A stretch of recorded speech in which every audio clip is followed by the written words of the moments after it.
Today's chocolate tasting is about a chocolate brand from the Netherlands. They say this chocolate is produced fairly and without the exploitation of the cocoa farmers, so keep watching until the end.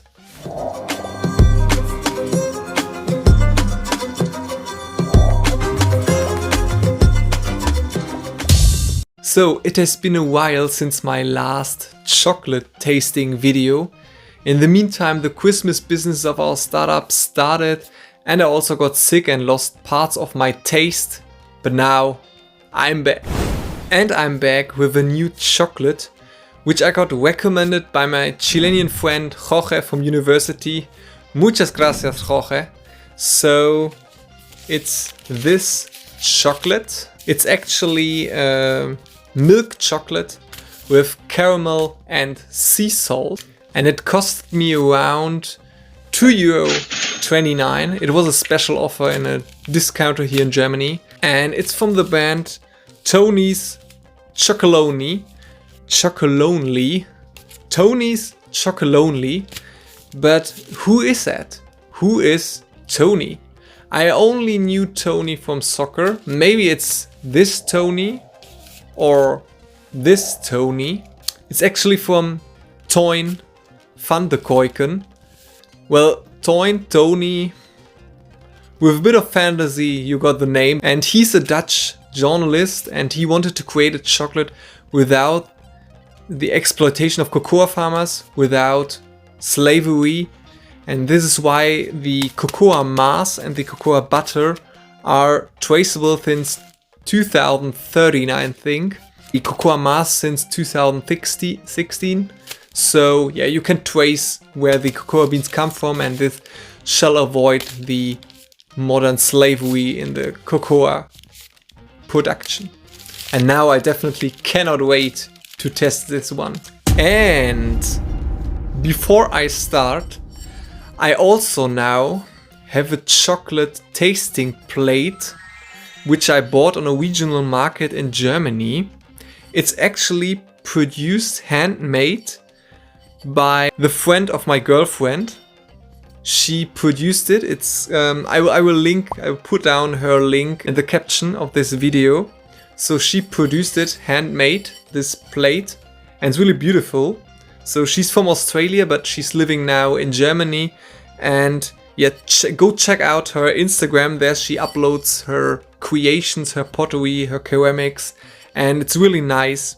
And this is why I bought it, and it's beautiful and will be part of my videos in the future and also today. So let's see how this chocolate tasting plate will work. But now let's start with the chocolate review. So the first thing we will test is the packaging design. And as we can see here, it's orange. It's very bold. And I think for cheap chocolate, it's a good packaging. So in total, this packaging design gets 6 points. Number 2 now, the ingredients. And as we can see, at the first ingredient, sugar. Not that good. Then we have caramel pieces. Also in the caramel pieces is sugar. And sea salt. There's also sea salt, caramel pieces. It's nice. And the last ingredient, soy lecithin. Well, everyone who saw my Lind video knows I hate soy lecithin. Well, it has also caramel pieces and sea salt, which saved the score in this case. So in total, this chocolate for the ingredients part gets 4 points. And now the texture part, number 3. And I will open the chocolate for the first time. Open it. It's packed in silver. And this is the texture. This is how it looks like.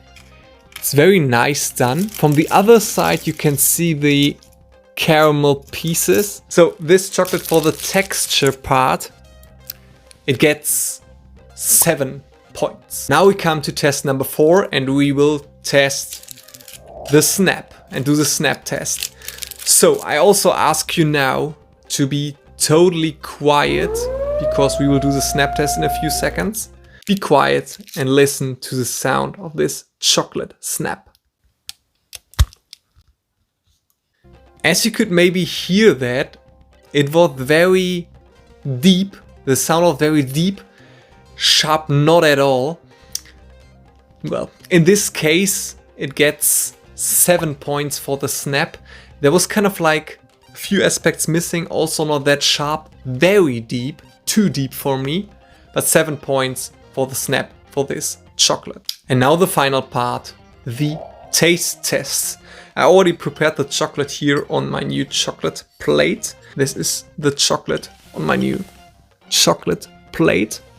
And now we will test this chocolate from Tony's Chocolonely. Yes. So this one, very creamy.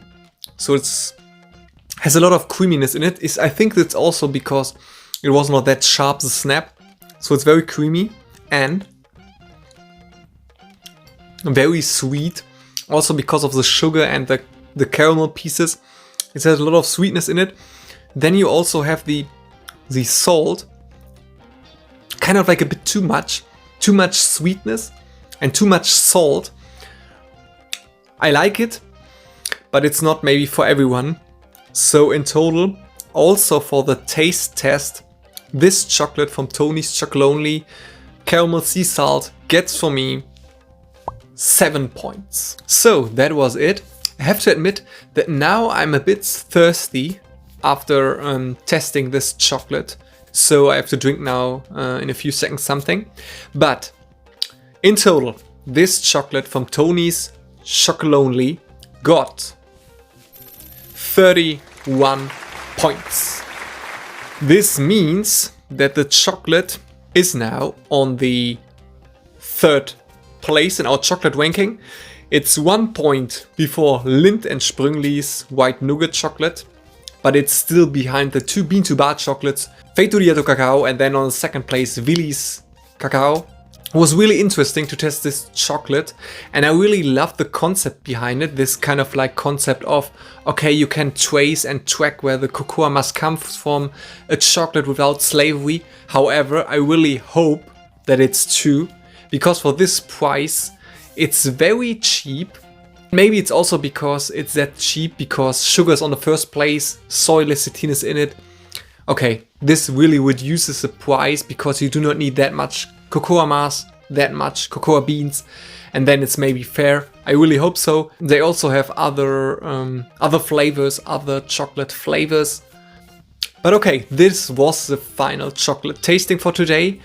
If you have other chocolate recommendations, please put them in the comments below. Even if I'm now booked, however you call it, booked until the next 2 shows, because I have now 2 chocolates still in progress, which I will test, but afterwards I will search for new ones. You can already send me recommendations. And also for Tony's Chocolonely, if you have other experiences, if you have tasted other chocolates from Tony's Chocolonely, just write down in the comments. I'm really curious about your opinion about this concept. So just let me know. Thank you very much. And do not forget to subscribe, please, if you like my videos. And yes, with these words, I will say goodbye and see you next episode.